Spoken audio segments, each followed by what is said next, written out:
Há uma dor que não chega em palavras duras, nem em explosões de raiva, mas que se infiltra de maneira silenciosa, quase imperceptível.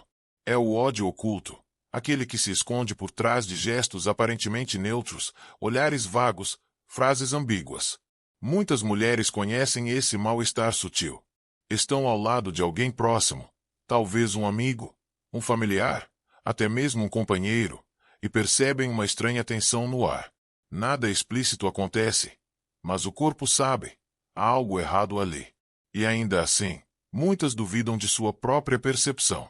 Victor Frankl nos lembrava que quando alguém se desconecta do sentido da vida, cai em um vazio existencial que tenta ser preenchido sugando a energia de outros. O ódio silencioso é fruto desse vazio. Quem não encontra propósito em si, busca se nutrir do enfraquecimento alheio. Esse processo raramente é consciente. É como uma sombra que se movimenta sem que a própria pessoa saiba, mas que ainda assim produz efeitos devastadores em quem convive com ela. Sigmund Freud nos ensinou que aquilo que não pode ser expresso abertamente se transforma em ressentimento reprimido. Essa força reprimida procura saídas indiretas, seja em comentários atravessados, seja em gestos disfarçados de indiferença, seja em uma presença que mais consome do que acolhe. O ódio oculto é justamente isso. Uma energia presa que não encontra voz, mas que se infiltra silenciosamente, contaminando os espaços. A experiência de estar diante desse tipo de hostilidade é comparável a observar um espelho embaçado. Você sente que há algo errado refletido ali, mas não consegue ver com clareza. Há sempre a dúvida: será que estou imaginando? Será que sou eu quem está exagerando? Essa incerteza é parte do veneno. Pois o ódio oculto não fere apenas com sua presença, mas também com a insegurança que provoca em quem o percebe. E talvez a provocação mais necessária seja esta: e se o ódio silencioso fosse ainda mais perigoso que a raiva declarada? A raiva aberta mostra seu rosto, revela o conflito, expõe o terreno em que se pisa. Já o ódio disfarçado se infiltra devagar, sem alarde, corroendo por dentro a confiança, a clareza, a paz. Reconhecê-lo não é cair no medo, mas devolver ao olhar a nitidez perdida. É o primeiro passo para recuperar a própria força diante de presenças que em silêncio nos drenam. Existem palavras que chegam vestidas de carinho, mas carregam espinhos ocultos. É o elogio envenenado, que soa como admiração, mas deixa uma ferida invisível no coração de quem recebe. Você sorri por educação, mas dentro de si, sente um leve aperto, uma estranha diminuição. Essa sensação não é imaginação. É o efeito da agressão passiva, quando a hostilidade se disfarça de gentileza. A psicologia nos mostra que a agressão passiva é uma forma de ataque indireto, onde a hostilidade se esconde atrás de comentários aparentemente inofensivos. Um exemplo simples: alguém olha para você e diz: "Você está ótima para a sua idade." À primeira vista, parece um presente, mas por trás da frase é um veneno silencioso, insinuando que sua beleza ou vitalidade já deveriam ter desaparecido. Esse tipo de elogio deixa marcas porque carrega, junto com a palavra doce, uma semente de desvalorização. O corpo reconhece esse veneno mais rápido do que a mente. Enquanto você tenta racionalizar: talvez eu esteja exagerando, sua respiração muda, sua energia baixa, sua intuição grita. Há sempre um desconforto que permanece, como se aquela frase tivesse roubado algo de você. E, no entanto, por trás do sorriso educado, fica a dúvida se foi apenas impressão. É exatamente nessa confusão que o ódio silencioso ganha espaço. Guardar esse tipo de experiência apenas dentro de si pode aumentar a sensação de impotência. Quando não nomeamos essas situações, corremos o risco de normalizá-las. Observar atentamente as frases que chegam mascaradas de elogio e perceber o impacto real que elas provocam é um ato de lucidez. Não se trata de buscar maldade em tudo, mas de não ignorar o mal-estar que insiste em se repetir.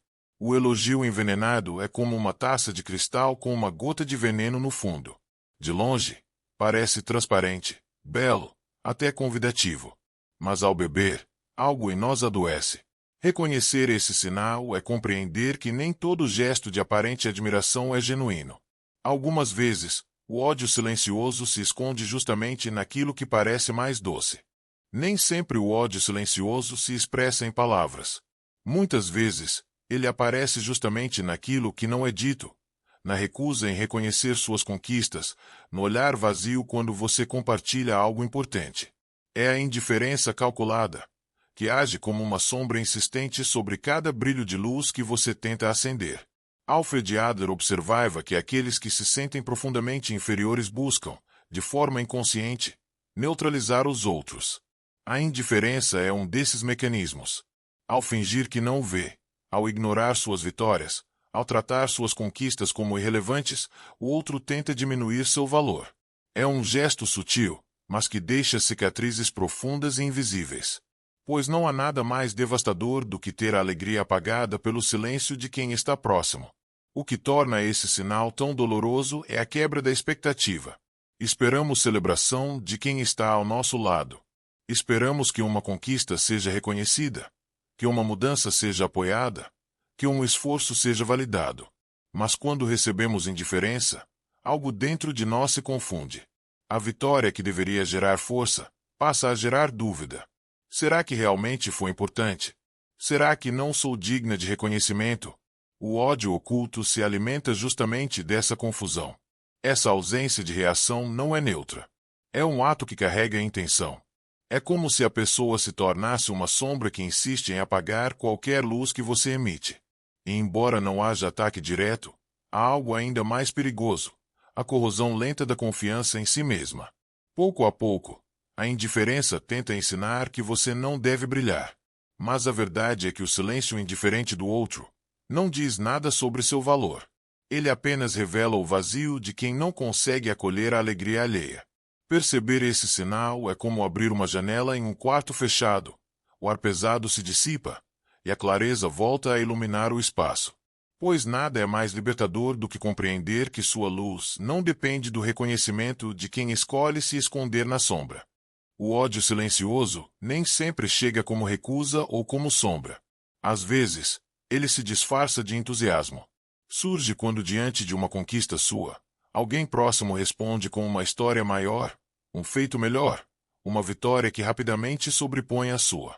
É a competição escondida sob o véu da comparação, que transforma um momento de celebração em disputa. Sigmund Freud nos lembra do mecanismo da projeção inconsciente. Muitas vezes, aquilo que alguém rejeita em si mesmo é projetado na pessoa mais próxima. O ódio silencioso, nesse caso, nasce da incapacidade de lidar com as próprias frustrações. Em vez de reconhecer o valor do outro, a pessoa sente a necessidade de competir, de diminuir a alegria alheia para suportar sua própria dor. Esse sinal é doloroso porque distorce a experiência da alegria compartilhada. Você chega com o coração aberto, querendo dividir uma vitória, e encontra uma muralha de comparações. Ao invés de acolhimento, sente que sua conquista foi relativizada, como se não fosse suficiente. Essa repetição gera cansaço emocional. É como se cada vitória precisasse ser defendida, em vez de simplesmente vivida. O corpo reconhece rapidamente essa dinâmica. Há um aperto discreto, uma sensação de perda de energia sempre que a conversa se transforma em competição. O que deveria ampliar sua vitalidade acaba drenando-a. É nesse ponto que se revela a presença do ódio silencioso, não na crítica aberta, mas na sutileza da comparação que rouba a espontaneidade do seu sorriso. A metáfora é clara. É como plantar uma flor e no instante em que ela desabrocha, alguém colocar outra planta ao lado apenas para dizer que é mais alta, mais vistosa, mais forte. Não importa o tamanho da flor que você trouxe, ela sempre será diminuída. Reconhecer esse sinal é compreender que algumas pessoas não competem por maldade consciente, mas por incapacidade de suportar sua própria insuficiência. Ainda assim, o efeito em quem recebe é o mesmo, um peso sutil que tenta abafar a leveza de viver. À primeira vista, pode soar como cuidado. Alguém próximo, sempre pronto a opinar, a indicar o que você deveria fazer, como deveria agir, o que deveria mudar. Mas por trás dessa avalanche de conselhos não pedidos, muitas vezes se esconde uma outra intenção, a de controlar, de limitar, de conduzir seus passos segundo os olhos de quem não suporta vê-la trilhar o próprio caminho.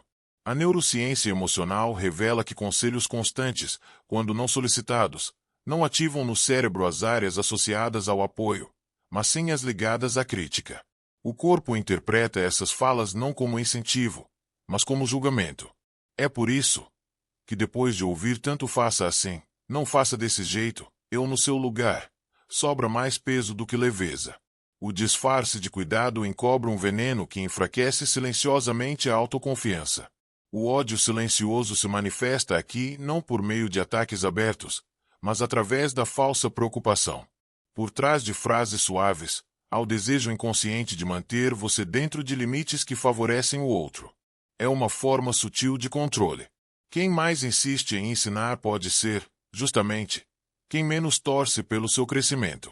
Pois, ao se tornar autônoma, você deixaria de caber no lugar que essa pessoa lhe reservou. A metáfora é clara. É como uma coleira dourada. Brilha, parece um presente, até transmite a ilusão de segurança. Mas continua sendo uma coleira. E o que ela realmente faz é limitar seus movimentos, impedir que você caminhe livremente, que explore novas direções sem pedir permissão. Assim também é o excesso de conselho não solicitado, um gesto que aparenta proteção, mas que aprisiona. Reconhecer esse sinal é devolver clareza ao coração. O cuidado verdadeiro nunca sufoca, nunca diminui, nunca aprisiona. Ele abre espaço, incentiva, apoia de forma silenciosa e confiante. O falso cuidado, pelo contrário, esconde um veneno doce, o desejo de reduzir sua força, mantendo-a dependente da aprovação alheia. É nessa diferença que a verdade se revela. Há momentos em que nenhuma palavra é dita, mas o corpo inteiro percebe que algo pesa no ar. É o silêncio carregado de tensão, aquele que não traz paz, mas inquietação. Você compartilha uma notícia importante, algo que enche seu coração de alegria, e recebe de volta apenas um vazio desconfortável. Não há elogio, não há crítica, apenas um silêncio que fala mais alto do que qualquer frase hostil. James Ulis nos lembra que o inconsciente não se expressa apenas por meio de falas, mas também por símbolos e sensações. O ódio silencioso encontra nesse silêncio carregado o seu disfarce perfeito. Ele não precisa ser nomeado, não precisa ser declarado. Basta ser sentido. É como se a energia no ambiente mudasse de repente, como se o ar se tornasse mais denso, e o corpo, em sua sabedoria, começasse a registrar o que a mente tenta negar. Esse sinal é profundamente confuso porque, racionalmente, não há nada que se possa apontar. Nenhuma ofensa, nenhum gesto explícito. Mas dentro de si, você percebe uma alteração. A respiração fica mais curta, os músculos se contraem, o peito se fecha. É a intuição mostrando que a ausência de reação é, em si mesma, uma resposta. O silêncio indiferente, quando repetido, denuncia ressentimento. Esse tipo de presença pode ser mais devastador do que 1000 palavras duras. Porque não oferece um ponto claro de confronto, mas mina aos poucos a confiança e a vitalidade. É como se a cada encontro algo fosse retirado em silêncio, deixando para trás apenas o desgaste invisível. A metáfora que melhor traduz esse sinal é a de um rio represado. A água parece calma, mas por baixo há uma pressão enorme, acumulada, pronta para explodir. Assim é o silêncio carregado de tensão. Não é paz. Não é neutralidade. É um acúmulo de ressentimento que se infiltra de forma sutil, corroendo a alma de quem convive com ele. Reconhecer essa atmosfera é dar ouvidos ao próprio corpo, que sempre sabe distinguir o silêncio que acolhe do silêncio que fere. Victor Frankl nos lembra de uma verdade que se mantém inabalável, mesmo diante da hostilidade. Ninguém pode roubar nossa liberdade interior de escolher a atitude com que respondemos à vida. Esse é o ponto central. O ódio silencioso pode se disfarçar de elogio, de indiferença, de competição, de falso cuidado ou de silêncio carregado. Ele pode se infiltrar de formas sutis e quase invisíveis. Mas, em última instância, é sempre você quem decide o espaço que dará a esse veneno em sua vida. Erich Fromm acrescenta que o amor maduro não é tolerância cega a venenos ocultos. Amar verdadeiramente não significa aceitar o que corrói em silêncio. O amor autêntico se expressa na liberdade, na autenticidade, na possibilidade de cada pessoa ser quem é sem precisar diminuir o outro. Reconhecer os sinais do ódio silencioso não é sinal de medo, mas de clareza. É a consciência de quem escolhe relações que nutrem, e não relações que drenam. A síntese é simples e profunda. Perceber esses sinais não é convite para a paranoia, mas para a lucidez. É abrir os olhos para o que o corpo já sabe, para o que a intuição já percebeu. É reconhecer que nem todo laço merece ser mantido, e que sua energia vital é preciosa demais para ser consumida em ambientes que não celebram sua existência. A imagem que permanece é a de um jardim.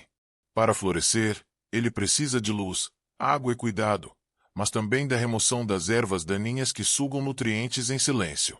Não adianta cultivar flores se ao mesmo tempo permitimos que forças ocultas roubem sua seiva. Assim também é a vida interior. Para que a alma floresça, é preciso discernir quais presenças alimentam sua força e quais a consomem por dentro. O ódio silencioso, quando reconhecido, perde o poder, pois ele se sustenta justamente na invisibilidade. Quando visto, torna-se claro. E na clareza, a liberdade retorna às suas mãos. A pergunta final é íntima e inevitável. Que jardins você tem regado? E quais ervas silenciosas precisam ser retiradas para que sua alma volte a florescer em plenitude? Se em algum momento desta reflexão, você reconheceu em sua própria vida um desses sinais, talvez seja importante registrar isso agora. Escreva nos comentários aquilo que mais tocou sua percepção, uma frase que ressoou em seu coração, ou uma lembrança que emergiu em silêncio. Sua partilha pode se tornar luz para outra mulher que, ao ler, compreenda que não está sozinha. Se esta mensagem trouxe clareza, compartilhe-a com alguém que também precise enxergar além das aparências. Muitas vezes, uma palavra chega no instante certo, como um espelho que revela o que estava escondido. E se deseja continuar caminhando conosco nesse espaço de escuta e profundidade, inscreva-se no canal. Aqui, cada encontro é um santuário de reflexão, feito para mulheres que escolheram a paz, acima da aprovação, e a autenticidade acima da máscara social. Ao interagir, ao escrever, ao compartilhar ou ao simplesmente permanecer aqui, você fortalece uma comunidade que acredita que clareza é libertação, que reconhecer o que está oculto é o primeiro passo para florescer sem medo, e que toda alma merece um jardim onde possa crescer em silêncio, com dignidade e em plenitude.